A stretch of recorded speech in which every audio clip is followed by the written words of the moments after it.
ஒரு நெருக்கடியான சூழலை எங்கள் கட்சியில் உருவாகிடுச்சு. அதை சரி செய்யணுங்கிறதா நாங்கள்லாம் தீவிரமாக முயற்சி பண்ணுறோம். இப்போ 45 வருஷம் ஒழிச்சிட்டு இருக்கிற ஜி.கே. மணி எங்கள் கட்சி சிதறி போகணும் அப்படின்னு நினைப்பேன். எந்த பதவியும் நாங்களாம் போகணும்னு ஆசைப்படல. ஒரே ஒரு சட்டமன்ற தேர்தலாக நிற்கிறேன்னு நினச்சேன். அப்புறம்லாம் நான் நிற்கக்கூடாதுன்னு ஐயா தான் பிடிச்சி வற்புறுத்தி நிறுத்தி வைப்பார். சென்னை அன்புமணியும் சொல்லுவார். அப்படி இருக்கிறப்போ எங்களை குறை சொல்லுது. இப்போ மீண்டும் திரும்ப சொல்கிறேன், இந்த ஜி.கே. மணியினுடைய ஆழமான மனிதனுடைய ஆசையும் விருப்பமும் என்னென்னா, எங்கள் ஐயாவும் சென்னை அன்புமணியும் சீக்கிரம் சந்திக்கணும். சந்தித்தாங்க, நல்ல முடிவுன்னா அதுதான் மிகப்பெரிய மகிழ்ச்சி.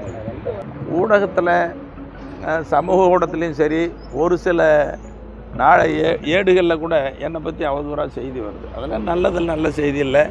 எப்படி மனசாட்சிக்கு விரோதமாக எழுதுகிறாங்கன்னு தெரியல. முடிவு எடுத்திருக்கிறேன். ஒன்று, உங்களுக்கே குடும்பத்துக்கு நாட்டுக்கும் தெரியாமல் எங்கேயாவது போயிடணும். யாருக்கும் கண்ணில் படக்கூடாது, உங்களுக்கும் படக்கூடாது, எங்கள் கட்சிக்காரங்களும் குடும்பத்துக்கு யாரும் படாமல் ஓடி போயிடணும். அப்படி இல்லைன்னு சொன்னால் நான் உயிரோடு இருக்கக்கூடாது. இது 2 தான் முடிவுங்கிற நிலையில் இப்போ பேசிகிட்டு இருக்கிறேன். எவ்வளோ கஷ்டமாக இருந்தால் பேசுவோம். இதெல்லாம் உங்கள்கிட்ட சொல்லலாமல் ஒரு ஊடகத்தில் சொல்லக்கூடிய செய்தி அது. எவ்வளோ வேதனை இருந்தால் நான் இதெல்லாம் சொல்லுவேன். அப்போ இதுக்கெல்லாம் என்ன காரணம்? எங்கள் கட்சியில் நடக்கக்கூடிய சம்பவங்கள் ஒன்றா ஐயோ வேதனையாக இருக்குது, இது சரி ஒன்று.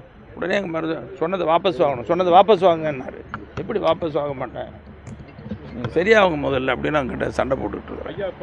நடக்கிறதெல்லாம் எவ்வளோ கஷ்டமாக இருக்குது.